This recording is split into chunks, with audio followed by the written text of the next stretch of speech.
Jim, thank you very much. It's great to be here. So, and welcome to everybody. Hope everybody's doing well, and I'm looking forward to the discussion. So, thank you. So, Tim, I have a lot of questions about your work and your leadership at PwC and with CEOs and other industries. But this is a Boston audience, and you're a Boston guy.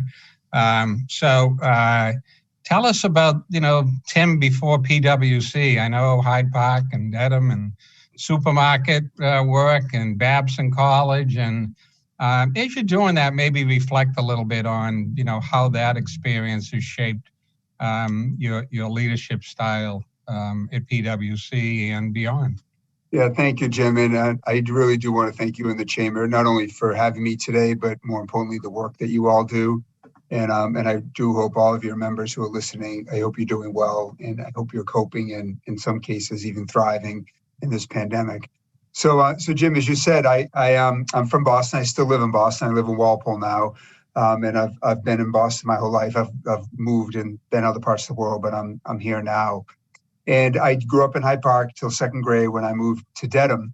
And I'm one of four children. My parents were Irish Catholic. My father grew up in Forest Hills. My mother grew up in West Roxbury.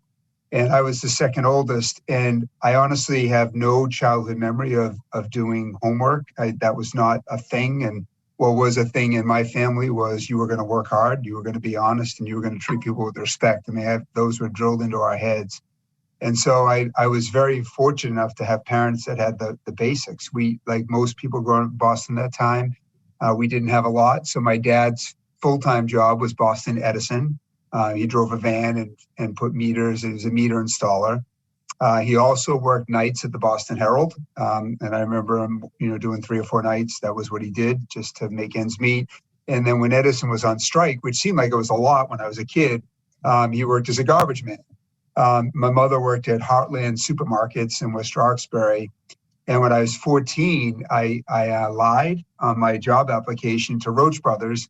When I said I was 14, which at the time you could work back then, and I wasn't quite 14. And I was very lucky to get a job at Roach Brothers, where I worked for 10 years. And I worked 4 years in high school, 4 years in college. I went to Babson College. I'll come to that in a second. And I worked 2 years when I moonlighted when I started at PwC.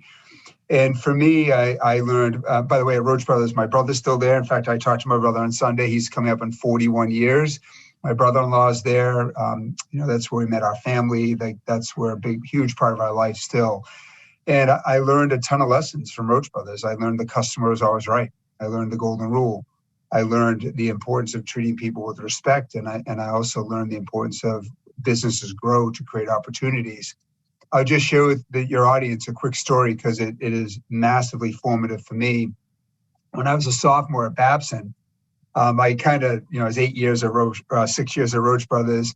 I kind of was taking a couple of business courses. I was feeling a little big in my britches. I kind of knew all the answers.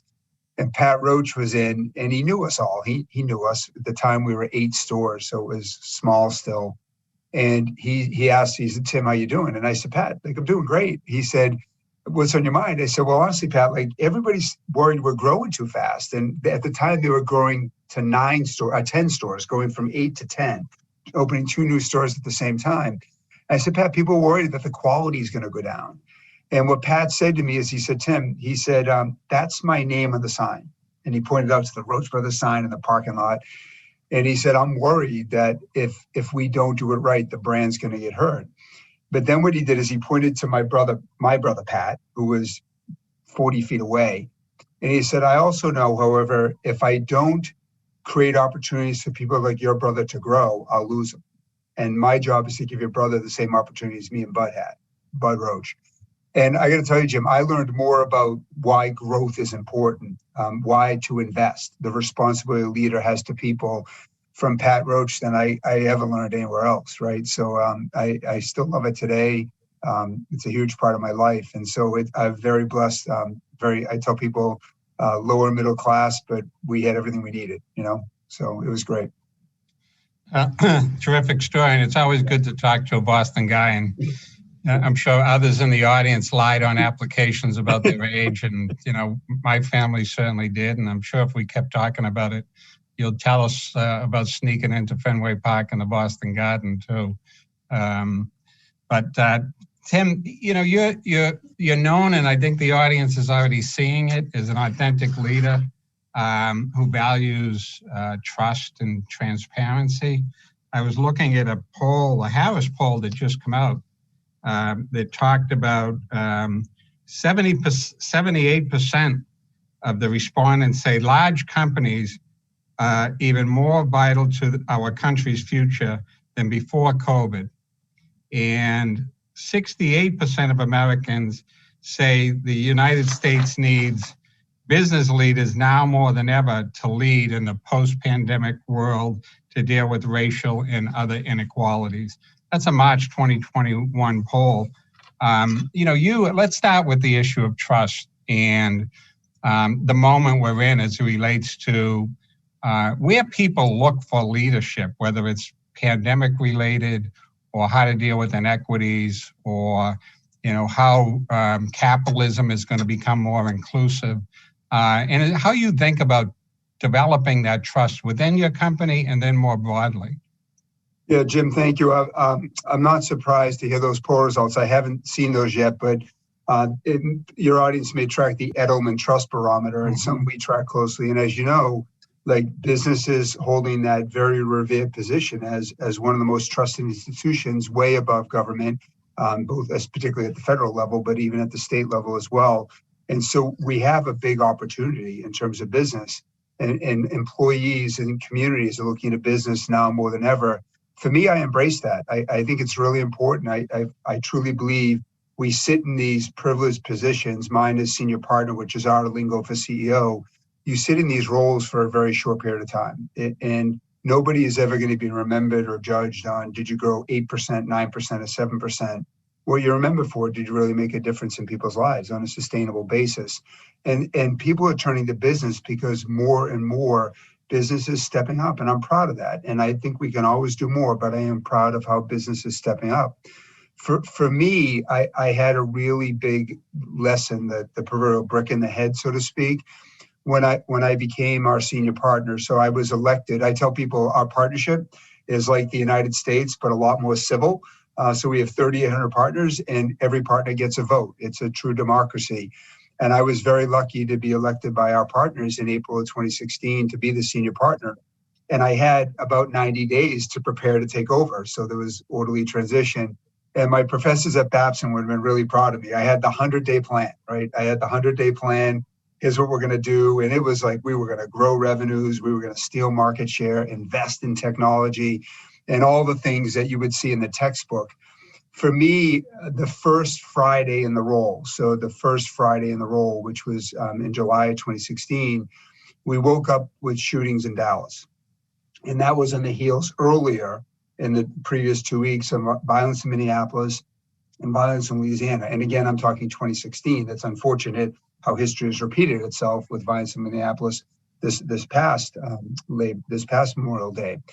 And I, as a new CEO, I reached out to all of our employees and I said, look, I know we're feeling empty. I know there's things that we want to talk about, and I want to let you know I'm here for you. It was not terribly remarkable, and it certainly wasn't leading edge or heroic, but I got hundreds and hundreds of emails back, but one of them hit me like the ton of bricks.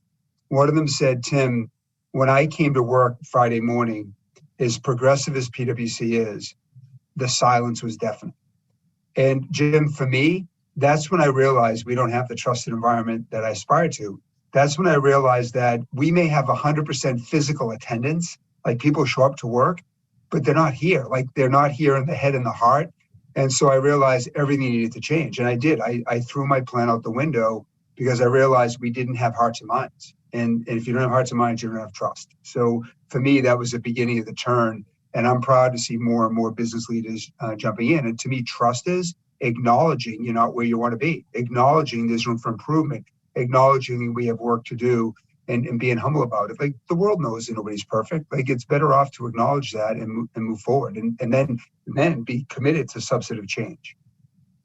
Yeah, talk about building trust, especially in a virtual environment now. I mean, hopefully we're coming out of it soon. But you can't wake up someday and say, everyone trust me. You have to build that. And it seems to me, in thinking about what you have chosen to do to build trust, transparency was a big part of it. And I mean, you basically put yourself and the data around your company out there. Jim, I do think, as many people know, like trust has got to be earned over and over and over in time. And the second you lose your trust, it's almost impossible to get it back. And so maybe just broadly, and then I'll go to transparency. One of the things that as I've thought about trust, it means number one, doing what you say you're going to do. And many organizations are really good about following through. When they say they're going to get something done, they're going to get something done. The other thing is acknowledging that you're not where you are in what you're doing, and acknowledging mistakes. Like, mistakes are okay. And we were talking earlier just about sports. I think sports teachers do a lot about making mistakes and trying and making attempts. And I think that's really important. I also believe, for the audience, I think a really, really important point is we are in the golden age of transparency. Like, if anybody thinks in today's world you're going to keep something a secret, you're sadly mistaken. An important evolution point for all of us as leaders, everything is transparent, whether we like it or not, with social media and the way people are free to talk, which I think is really important. So it's important as a leader to understand that and embrace it, like not try to quell it. You lose trust if you try to quell it and you try to hide bad news. So for us, we've been on a 25-year journey at PwC on diversity and inclusion. 4.5 years ago, we stepped it up. We went to the next level. It didn't mean we became perfect, and we're not perfect today. But 4.5 years ago, we took it to another level. And one of the goals that my team and I set is we wanted to become transparent. We wanted to share with the world that our data. It was a 3-year process. To be clear, it took 3 years to decide what data. We looked at almost 200 individual metrics that we could disclose. We looked at where we needed to make progress. We talked about our people, about what data they would look at. We benchmarked other leading companies, and our goal was to be the most transparent large organization in the country. That was our goal. And on August 26th, this past year, we realized that goal, 3 years in the making, and we shared very proudly our first ever diversity, inclusion, transparency report, which your listeners can find on our website. And I won't bury the headline. We're not perfect. We're not perfect. But what it did is it set a benchmark that we're serious. It set a benchmark that we're measuring our progress. And I'm really excited about the fact that we did that. And what we are seeing, without a doubt, is improvement. And it sets a bar for then getting better and better. Tim, just continuing along this theme, you've spoken before about leadership, whether you're the CEO or not, involving speaking up. And, as you decide to be transparent and you put data out there and companies make statements and they decide to be transparent, shift to the accountability part. How do you expect to be held accountable, particularly within your company, for the goals you set, the statements you make, and what should a CEO be thinking about that issue of accountability? Yeah, thanks, Jim. I think I'll go with CEO, then I want to go a couple of levels down in companies too. One of the things that I have a wonderful privilege, which is I get to meet with really, really bright people like you and CEOs of companies, and you learn all the time. One of the things that I've learned from really working with some incredible CEOs is you have a very broad group of stakeholders. I joke with people, being a CEO 10 and 20 years ago was so much easier. I always say, with all due respect to former CEOs, it was a lot easier. You had your big three. You had investors, you had customers, and you had employees. Today, you've got those three, and you've got so much more. You have your future talent. You have your communities that you do business in. You have your supply chain. You have academia. You have members of the press. You have social media. Those are all stakeholders who have expectations for you. One of the first important points is to embrace that, like not to run from it, and embrace that you have the ability to influence positively so many people's lives, and to embrace that, and not to run from accountability, not to say that's not my job, but to be part of the ecosystem of problem solving. So I think the first thing that starts with is understanding whether you like it or not. As a CEO, you're accountable, like whether you like it or not. This is one of the reasons businesses are trusted, is because the expectations are high for us. And that's been part of my evolution, watching others, how they embrace accountability, how they embrace higher and higher expectations that come for all of us. And so for me, that's a big part of my evolution. As I've watched other leading CEOs, I do expect to be held accountable at the end of the day, but not just for numbers, but also the journey about how you admit room for improvement and then taking actions. Honestly, my ask is judge on the outcomes, but also judge on the legitimate attempts. Like one of the things I actually had a board meeting today with my board, and I had shared, like I want us to be in the batter's box 500 times and swing. I don't want us to be so cautious we only swing twice. Like as many of us know, I was brought up being taught this story. When Ted Williams won the Triple Crown, he could have sat out in that last at bat, but he chose to get in the batter's box. And I think what's really important is to get in the batter's box. I equally want to be judged on the attempts, like the bold, the effort, trying, but understanding you're gonna miss sometimes. And Jim, if I can, it's a little bit of a tangent, but it's important. When George Floyd was murdered, we were already doing a lot of things at PwC. We founded a group that I'm sure we'll talk about called CEO Action for Racial Equity. But there was a need to do more. And I worked with 125 other CEOs to say, who's up for getting involved with policymaking?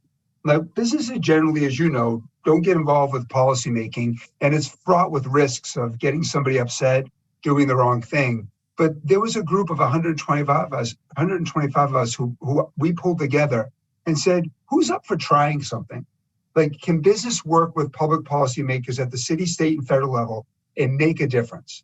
Because in addition to doing good inside our four walls and being held accountable, in addition to taking care of our employees or giving money or aid to communities, can we work on policy making?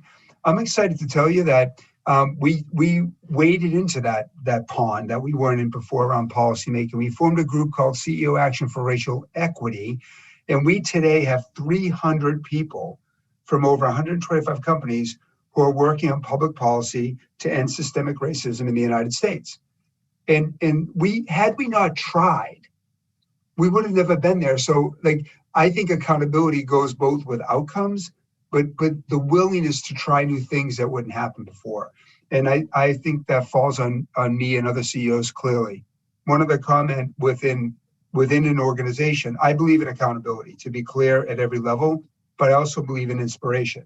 I think part of what leaders within organizations need, they want to be inspired. They want to be shown a way. How do I make tough decisions? How do I bring equity at recruiting? How do I bring equity at promotion? And so I worry sometimes when I work with companies, it goes to the stick. And there's a place for the stick. To be clear, there is a place. But I equally believe showing people a way is equally important. And that's people want to be shown and led, not told what to do. And I think there's a big part of that as well.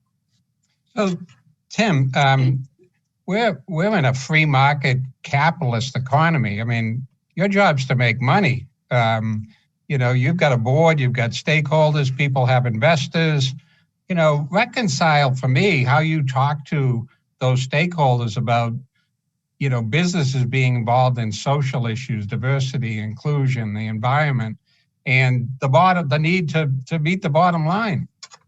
So Jim, thank you. I don't view them as either or, I view them as both. And I'll give you, I think an equitable society is the biggest growth opportunity this country has.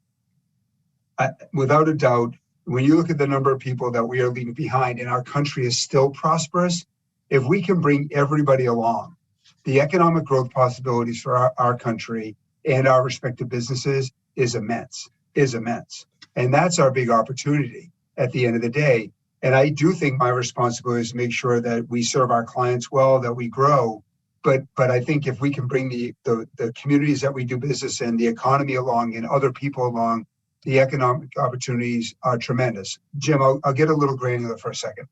So I've said very often, as I interact with CEOs, I think it's important to drive diversity and inclusion because it's the right thing. I go back to what my mother taught me: respect. Treat people with respect, no matter who they are. And I think it's the right thing to do. If that doesn't get you, and some are motivated by just the heart, the moral good. If that doesn't get you, it's as clear as day that it's the right thing to do for business. I'm going to come back to that. And I also share with others, and this has been consistent. By the way, if it doesn't get you, it's the right thing to do. If it doesn't get you, that's imperative to your business. The reality is this is where society's going. If you look at the state of California, there are already 20 proposed laws or laws in the book that are saying, hey, businesses, you need to do more because the view of policymakers, you're not doing enough. So whether it's the fact that it's the right thing to do, a business imperative, or somebody's going to make you do it, it's the right thing to do. But I want to go to the business imperative for it. At PwC, we have 55,000 people. We're fortunate enough to hire roughly 8,000 people a year, full-time hires and interns. They come from great schools all across Massachusetts and all across the country. If anybody has been on a college campus, I have 6 children and they're all college age or younger. If you haven't been on a college campus lately, you know what the 2 biggest topics the future talent want to talk about? They want to talk about diversity inclusion, and they want to talk about ESG, which is a subset, which includes the environment. If we're not relevant, we don't get the best client people. If we don't get the best people, we don't get our talent. The other thing I'd say is what we're already seeing companies do is companies want to do the right thing, and they're looking at their supply chain. Who's in my supply chain? Are they with us on ESG and diversity inclusion, or are they not doing enough? And if they're not doing enough, you get squeezed out of the supply chain. So I think this is the sweet spot of Jim. It's the right thing to do, and it's really good for business.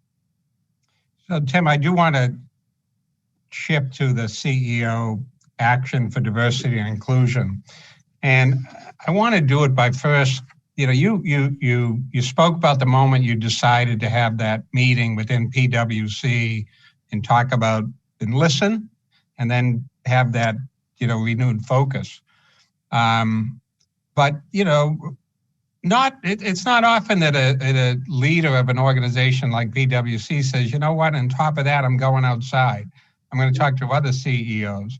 So talk about that decision and what prompted it, and then maybe tell us a little bit more about CEOs for Action and what's going on now. Yeah, thank you, Jim.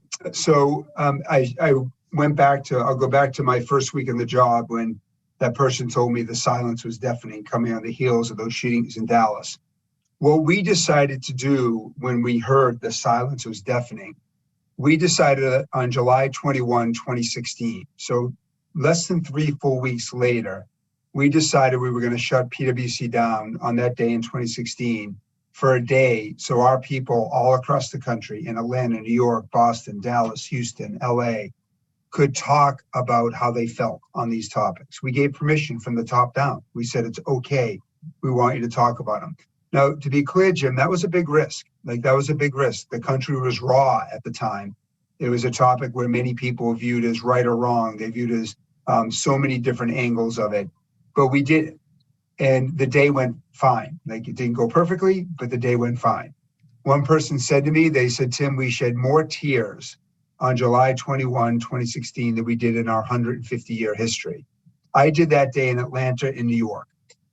In the sessions I were in, we learned that some of our Black professionals, they carry a business card, the PwC business card, because if they got pulled over, they wanted to show they could afford the car. We learned that some of our professionals in New York, when they were walking from the office to Central Park, they didn't feel safe because they felt people were looking at them on 6th Avenue. And so we learned these things about our people that we could have never learned before. Jim, I was leaving the office that day. It was like 8:30 at night. I was in the lobby of 300 Madison Ave, and one of our Black professionals came up to me. He said, Tim, it was a great day. He said, but what's your role as the leader of PwC with all the brand permission we have? What's your role outside of the firm? And Jim, I will admit, my first reaction inside was, God, can I have a break? This was one heck of a day. Can I just get a second to breathe? I lay that night in bed, tossing and turning, realizing he was right. He was right. And for me, I learned by meeting with people and listening. And he was right. What is my role? We have 14,000 clients in the United States.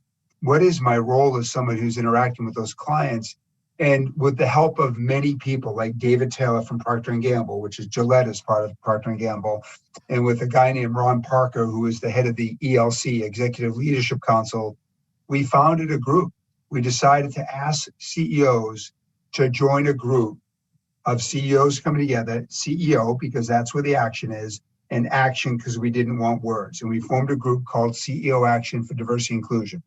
Many of your members are startups. You know, any startup, it's rocky. You're begging, you're funding it, you're pleading with people to join, you're making your case.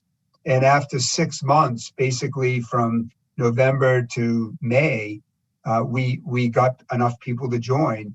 And we asked CEOs to join a group called CEO Action for Diversity and Inclusion. And we launched on June 12, 2017, with 112 CEOs who had all committed that they would do better on this topic and take action. Jim, if I fast forward, we're coming up our 4-year anniversary in a couple of months. We're now at over 2,000 CEOs who have joined. We have reached 1 million people with unconscious bias training, leveraging gamification and leveraging virtual reality. On the website, which is ceoaction.com, there are over 500 best practices where companies, whether you're a startup company in Cambridge or whether you are a big company like Gillette and everything in between, you can see the best practices. We democratize leveraging technology. We democratize best practice to accelerate the journey. We're in April. April is the month of understanding, and we are facilitating hundreds of days of understanding all across the country for the 4th year in a row. I'm really proud to say there are many leading Boston companies. In fact, most leading Boston companies are part of the group, and they've been great partners. Yeah, Tim, we were fortunate to have the CEO Action Bus in Boston a couple of years ago as part of our Fierce Urgency of Now Festival. I had the opportunity to go through that unconscious bias gamification training. A great tool, a great tactic to try to make people sort of realize and confront maybe their own biases.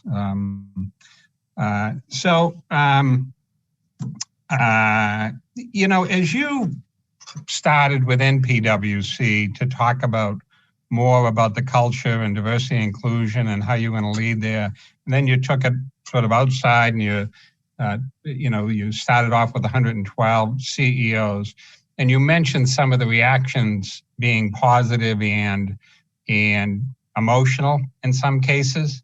I'll bet they all weren't. I'll bet there was some people saying, "What are you doing? That, this is a little risky." Talk about that. Talk about some of the reactions first inside and then maybe outside as you were up there taking a swing, as you put it. Yeah. So Jim, I'll first start inside, right? So as I mentioned, we've been on a diversity and inclusion journey for 25 years as a firm. 4.5 years ago, we took it to another level.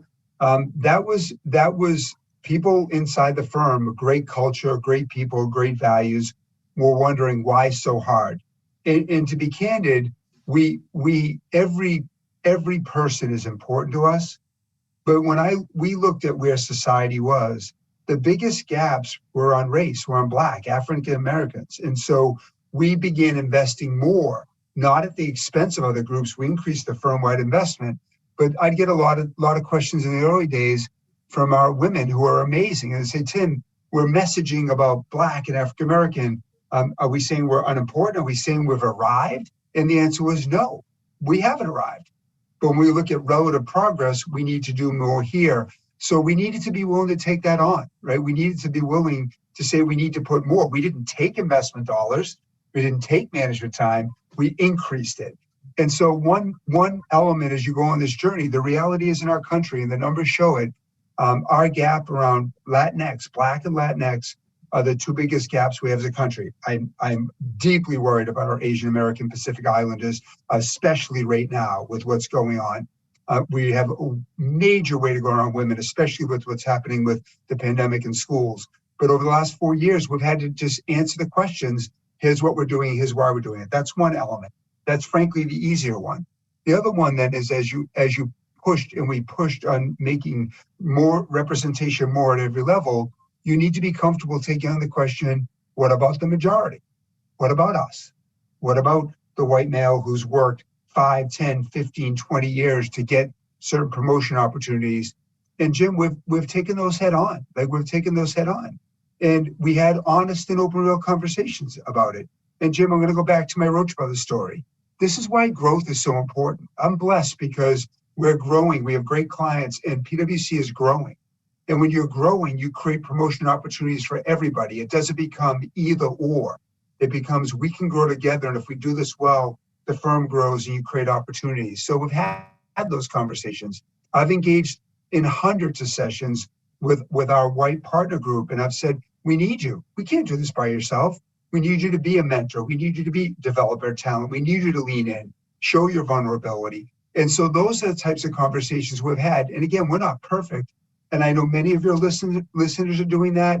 I would say you cannot do enough of those. So if you can, I'm sorry, another story popped into my head. Right. There's a young man in our firm. He grew up in Roxbury. He's now, I'm so proud of him. He's now a senior manager in Los Angeles. I've had the privilege of mentoring him just for the last 3 years. I've only gotten to know him over the last 3 years. But he would admit he's where he is today. He's withstood a lot of adversity. He's raised his hand for opportunities. He's had great mentors. I meet with him now quarterly. And he is an amazing person. But somebody else did the work the first 6 years. And it was our great people in Boston who mentored him and gave him the opportunities. Like our encouragement was, like, go on with the story, play to our values. And the work that our people are doing are creating so many stories like this young individual who I hope someday is going to be a partner in our firm, right? So inside the firm, talk about where the gaps are, talk about what we need to do, and really try to inspire them, the majority, to realize we can't do it without them. Outside the firm, because you asked about that as well. Outside the firm, we had some CEOs say to me, Tim, like, I know we got to do this. I'm uncomfortable. I had one CEO say to me, he said, Tim, I got to be honest with you. It's so raw. I'm afraid I'm going to say the wrong thing. He said, Tim, I don't even know whether I should use the word Black or African-American. And I'll say his name was Mike. It wasn't Mike. My advice was, Mike, tell your people just what you told me. Like, tell them you're not sure what to say. Like, ask people what to say. And ask for their forgiveness if you say the wrong thing while trying to do the right thing. Ask for forgiveness because you're trying to push the ball forward. 9 out of 10 people are going to cut you the slack. There you go. Right? Those are the types of conversations we'll have. Tim, starting to get some great questions. So I'm going to go to some of those. On the CEOs, so they sign up, you get commitments, you get pledges. So talk about the accountability and the action part. How do you sort of integrate that into the program? Yep, great question. One I've heard several times. I want to come back to the strategy of CEO action. Keep in mind, the idea was born in the summer of 2016. It launched in June of 2017. We had a fundamental strategic choice. Please keep in mind, in that time period, we were asking CEOs to sign up voluntarily on a topic they knew they were behind on and a topic they were uncomfortable talking about. It's a wonder we got 112. Voluntarily, I'm not good at it and I'm uncomfortable. Yet we got 112. If we went to the best companies, we would have gotten 10. We might have been lucky at 15 or 20. Our strategy was get them in the boat by creating peer pressure, similar to what you're doing here, Jim, by getting people in the boat, creating peer pressure, sharing ideas, sharing lessons that we could rise the tide for everybody. Part of the commitment we made is we asked people to make 3 basic commitments, which has now grown to 4. CEOs, when they sign up, they're making 4 basic commitments. Number 1, we asked them to make the workplaces truly safe to talk about these hard issues. Number 2, we asked them to make a commitment to making unconscious bias training available to every employee, because we're all grown up in the way we grew up. We're grown up with biases. Number 3, we asked them to share best practices because this is a societal opportunity and not a competitive topic. And number 4, we asked them to commit to do an annual D&I plan that covers everything from recruiting all the way to board reporting and representation. That's what we asked members to do. We're not tracking their numbers. What I'm proud to do is I'm proud to tell you, Jim, we've seen significant improvement by people who are part of it, but we're only tracking the 4 commitments because we want to get more and more on the boat, because we know when we do, we're all getting better off each other.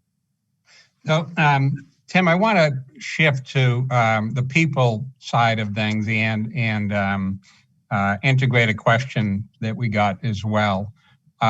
So when you're hiring, I mean, it's PwC. Does everyone have to go to Babson or Bentley? Are you broadening sort of where you look and how you think about hiring?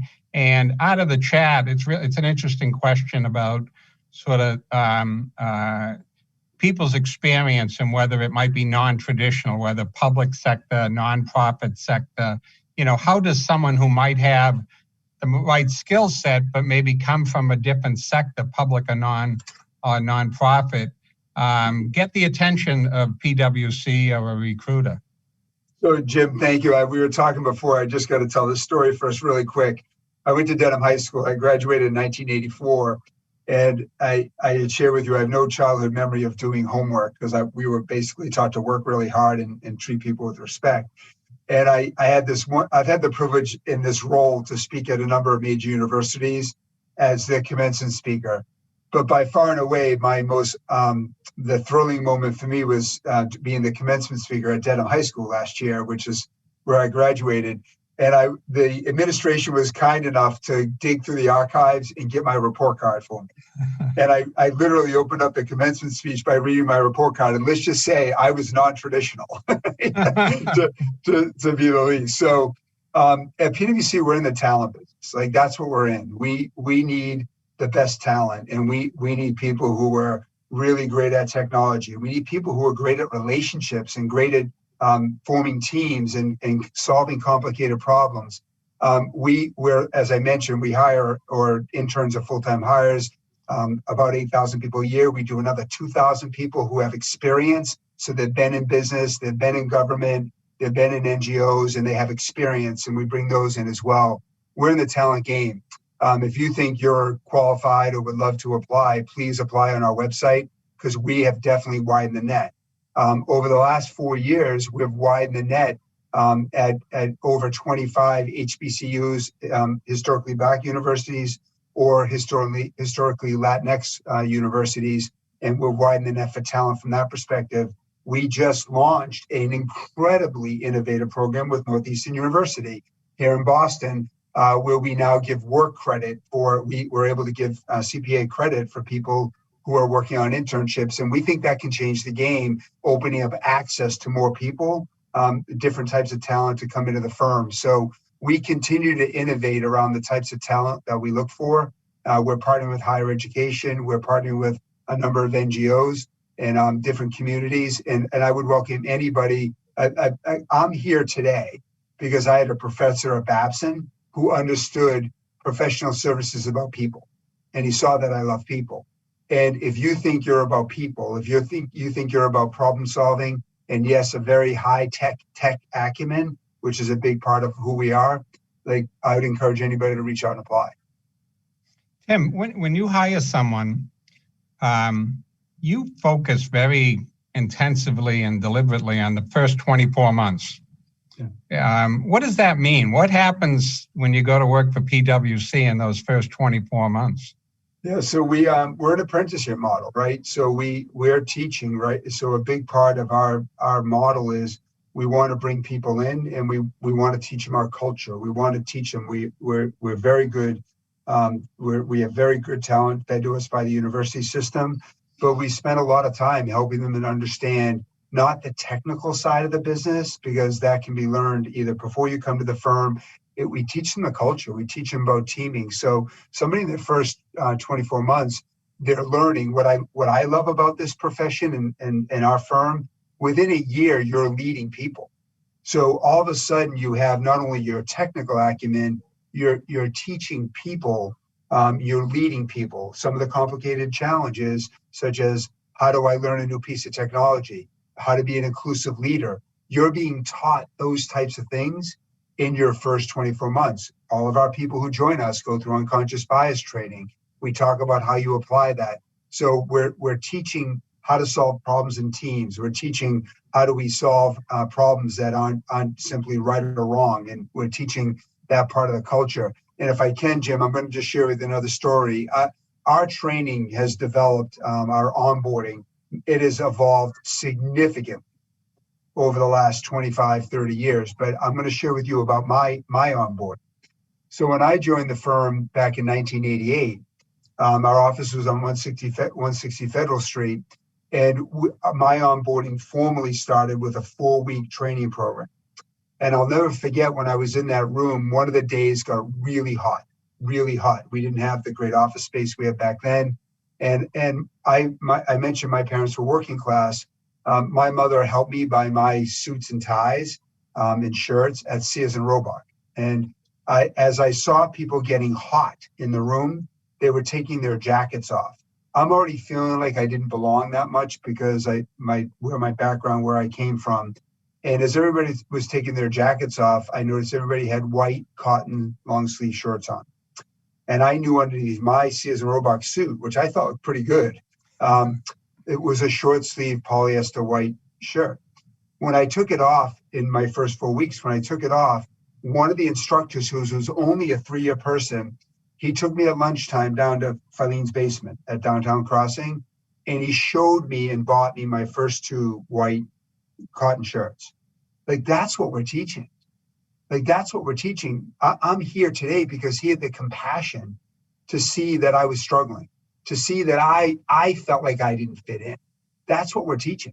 Like, we're teaching culture, behaviors, values, teaming, and then that makes for incredible leaders.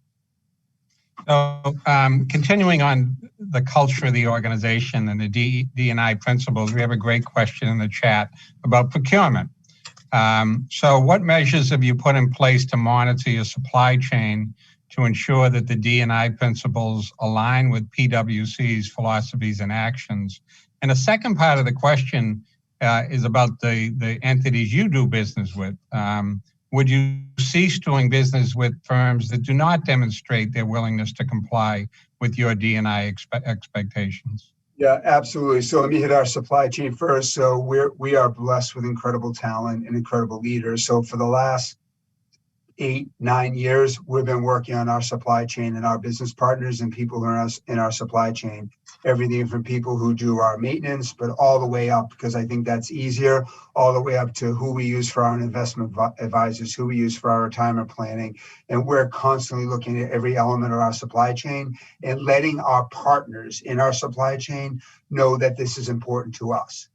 So now let me go to the other side, and then I'll get to your question about will we do business with people.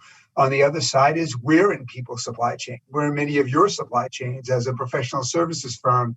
And I'm excited to tell you the bar is raising for us, and it has been raising for us. And we're hearing from more and more clients, if we don't field a diverse team, if we don't bring diverse thinking, you're not going to be relevant. So I think the supply chain, we're both leveraging our power as having people in our supply chain, but equally we're feeling it and seeing it within as we do business with our clients because we're in their supply chain. So now, Jim, let me get to your question. So one of the big things, and this goes back to CEO action, I personally believe as a leader, it's very easy to say, I don't like what you do, and therefore I'm out. But I honestly don't believe you solve the problem by that. I think what we try to do is if someone isn't living our values, we have a conversation. We talk about what's important. Again, storytelling, if you can't tell, is important to me. I'll share with you a story that happened in around 2017. One of my Muslim partners shared with me that he went to an audit committee meeting of one of our clients, and there was some inappropriate things said about the Muslim culture. He was upset. He came to me, and we said, okay, what should we do about that? Do we fire that client? We debated that, but what we did is we went and had a conversation with that client. We talked to them. We talked to them about behaviors, how that impacted. Do you understand how that made? They weren't directly at him, but you understand how that made him feel. They're one of our best clients today. They're an exemplar. They didn't know. They didn't appreciate their casual words in a side conversation, how it affected people. So I go back to, I'm a big believer in inspiring. I'm a big believer in giving people the chance to do the right thing. And then ultimately, if they can't, yes, like clearly we don't want to be partnered or doing business with people who don't share our values. But our first reaction is, how can we make each other better? And that's how we attack it. So do you, Tim, there's a follow-up question about setting DE&I goals in procurement and holding people accountable to those. Do you set numerical goals? Yeah, so we have, in our transparency report that we issued, which is on our website, that we issued in August, we laid out our goals not only for supply chain, but also where we're trying to go with our overall representation in the firm. So we've laid out clear aspirations as to where we want to go. And I'm meeting with our team at least 3 times a year, going through how we're doing. So not only do we set aspiration, where do we want to go? What are we trying to represent? What are we trying to do? But there's frequent interaction with how we're doing and progressing on that journey. Yeah. A lot of nice complimentary comments in the chat as well about your authenticity and your demonstration of empathy. It speaks about in this presentation or in these comments about the confidence and ease within which you appear to lead. And the question's a good one too. Not everyone sort of feels that ease of leading. Maybe it's the Hyde Park thing, I don't know.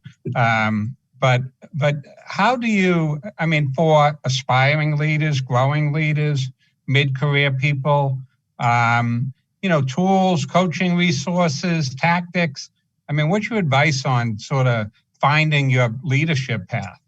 Thank you. And everybody, I appreciate the comments.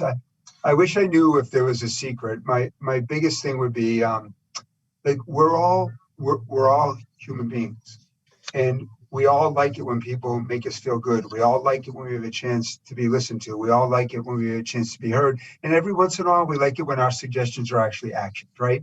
And you can't action every suggestion. My ask, whether you just started at your company, whether you are sitting somewhere in the leadership chain, or if you're on the top, just remember, it's all about people at the end of the day. It truly is. And I go back to my formative years. I can remember my mother just literally rubbing her hands at night because it was so cold, because at Heartland and West Roxbury, the cash register right near the opening of the doors in the winter, it didn't make my mother feel good. And my job is to inspire people to get the most out of people. And at every level, your job is to inspire people to get the most out of them. Treat them with decency, treat them with compassion, treat them with the fact that no matter who we are, they're somebody's mother, somebody's father. They're important people in the organization. And I know life is complicated, but it actually is relatively simple if you're willing to treat people with true respect. And I know we're all running day in and day out. We're running, especially in this this virtual age. We're running and we don't leave enough time in between it. But how we treat that last person we talk to, I think that's one of the most important things. And Jim, I promise this will be my last story, but this is an important one. This is a really important one. So when I was at Roche Brothers, and now I'm in the Needham store because I was biking and walking from Babson, my dorm, there was a young man at the supermarket who was around my age. He didn't work. He didn't work as fast as me, and he didn't work as fast as most of the other kids.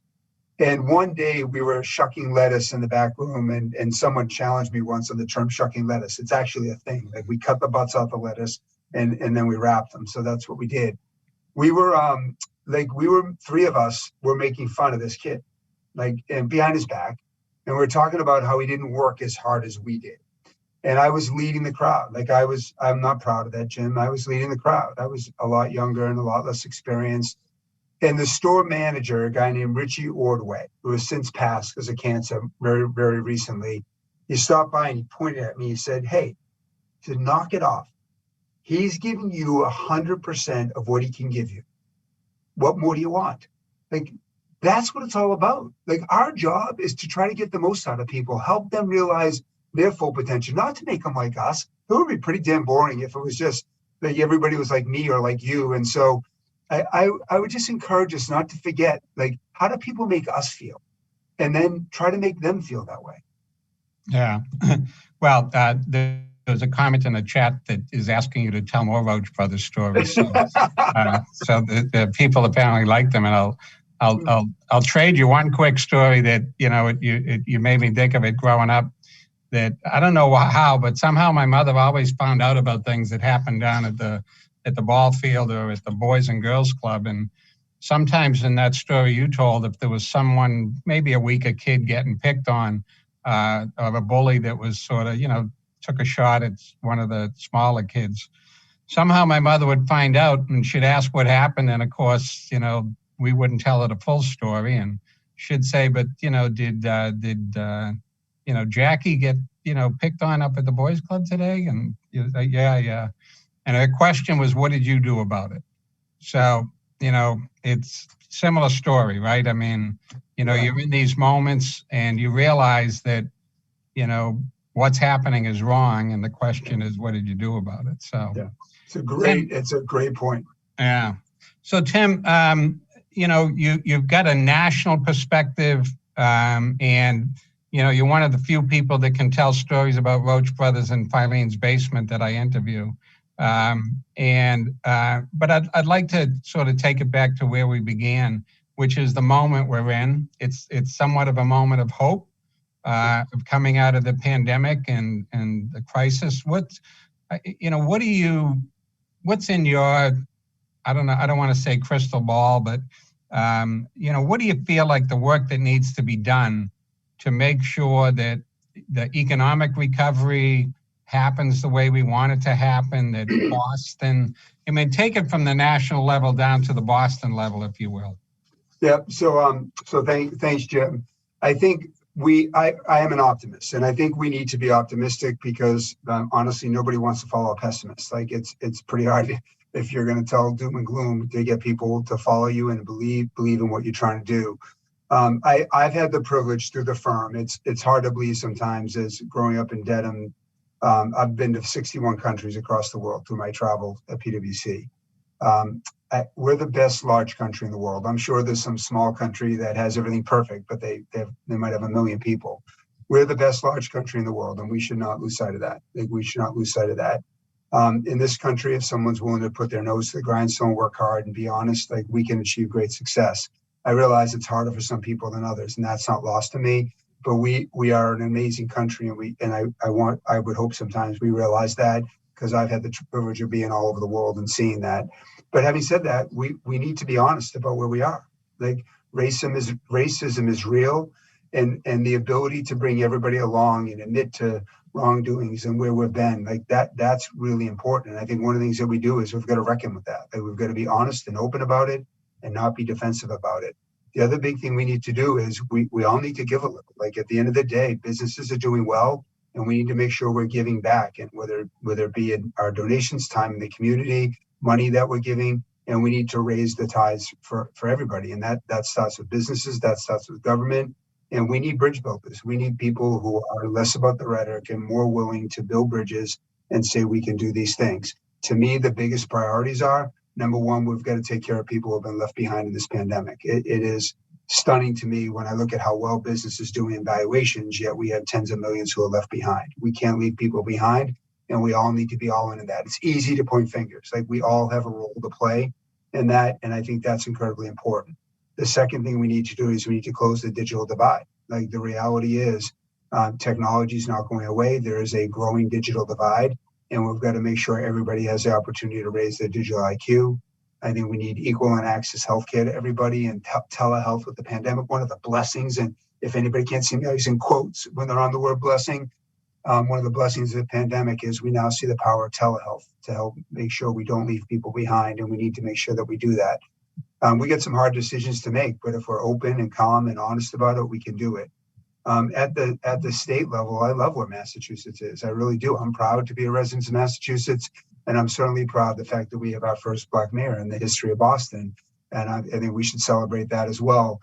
I think the business community in Boston, through leaders like you and so many others, Jim, it's collaborating at the city and the state level to make sure we don't leave people behind, close that digital divide, and make healthcare a part of it.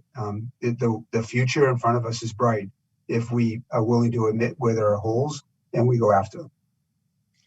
Well, it's been a great hour. It went by quickly. Tim Ryan, thank you for your incredible insight. It's great to hear your perspective during such an important time in our country. And I think we all share that it's no secret that innovation, inclusivity will continue to play a key role in our daily lives. And we look forward to seeing what you continue to accomplish and to continue to watch your leadership, not just here in Boston, but across the country. So thank you for that. Thank you, Jim.